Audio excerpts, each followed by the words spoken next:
Hello दोस्तों, मैं आज बात करने जा रहा हूँ कि जो भारत में पहले गुरुकुल परंपरा थी, गुरुकुल वाला सिस्टम, तो उससे क्या फायदा होता था। उससे बहुत फायदा होता था। उस समय के जो बच्चे होते थे उनको 7 वर्ष 8 वर्ष 9 वर्ष के उम्र में ही गुरुकुल भेज दिया जाता था। और उनको कब लाया जाता था? उनको जब उनकी उम्र 25 की हो जाती थी, 25 की उम्र जब हो जाती है तब उन्हें घर वापस बुलाया जाता था। और उस समय बहुत से संस्कार किए जाते थे। जब संस्कार किए जाते थे तो उस 25 वर्ष की उम्र में इतनी अपने अंदर उन्होंने अपना क्षमता जो होता है ना, एनर्जी पावर इतना डेवलप कर लिए होते थे कि जो 25 वर्ष के बाद जो जिस उम्र में वो लगते थे उस उम्र में एकदम महारथ होते थे, एकदम प्रभावशाली व्यक्ति उसके बाद हो जाते थे। जिस उम्र में वो लगते थे, जिस अपने काम में लगते थे, उस 25 की उम्र के बाद, जैसे 25 की उम्र के बाद वो जिस काम में लगते थे ना उसमें वो महारथी हो जाते थे। क्योंकि जब वो गुरुकुल में जाते थे तो उनको सबको एक साथ जमीन होता है, भूमि, उस पर सोते थे। उसके बाद सूर्य उदय से पहले उठकर नहा जैसे स्नान करके, और जो नहीं होता था उसमें पूजा पाठ की परंपरा थी, उसमें पूजा पाठ गुरु के निर्देश में करके, और उसके बाद जाते थे भिक्षा के लिए, गांव में भिक्षा लेकर आते थे।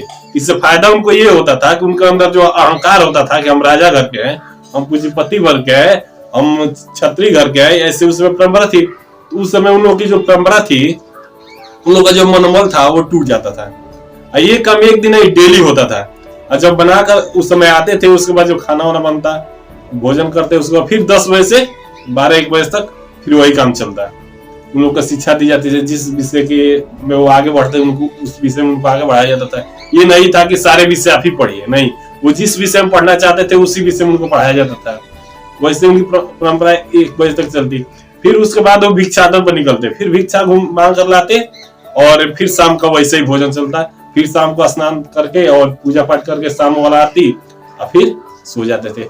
ऐसी उनके अंदर परंपरा वो चलती रहती थी। तो उनके अंदर क्या उत्पन्न होता था? उनके अंदर जो अहंकार था वो अहंकार खत्म हो जाता था। जब अहंकार खत्म हो जाता था तो जो 25 की उम्र के बाद जिस भी काम में लगते, उनके अंदर कोई सामने से आकर कोई क्या कह रहा है, कौन क्या बोल दिया, उससे उनको प्रभाव नहीं पड़ता था।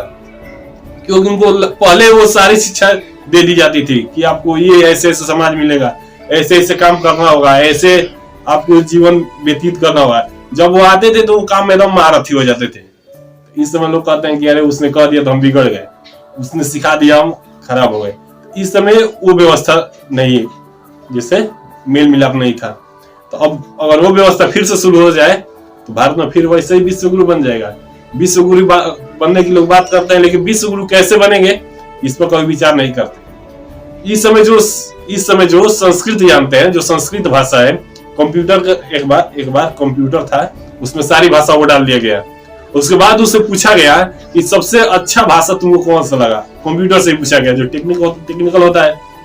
कंप्यूटर खुद बोला कि Sanskrit is the best word, Sanskrit में सबसे अच्छा वर्ड है। कंप्यूटर खूब जवाब दिया। इस समय कहा है कि जो संस्कृत जानते हैं वो कंप्यूटर से दूर है, जो कंप्यूटर जानते हैं वो संस्कृत से दूर है। ऐसी व्यवस्था है।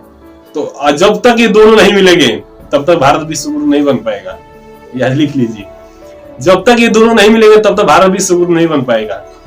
ऐसे जो पहले की परंपरा थी, उस परंपरा से अगर नए टेक्नोलॉजी को जोड़ा जाए तो भारत विश्व गुरु आराम से बन जाएगा। इसमें कोई बड़ी बात नहीं है विश्व गुरु बनना। विश्व गुरु बनना का मतलब क्या होता है? कोई सर्टिफिकेट थोड़ी यूनिवर्सिटी देता है कि आप विश्व गुरु बन जाइए, ये सर्टिफिकेट है, ये काम पास कर लिया विश्व गुरु बन गए। ऐसी परंपरा तो नहीं है। विश्व गुरु का मतलब होता है कि कोई भी काम हो अन्य देश का, वो हमसे राय ले, हमसे हो कर जाए, यही ना है विश्व गुरु। गुरु का मतलब क्या होता है? निर्देश देने वाला।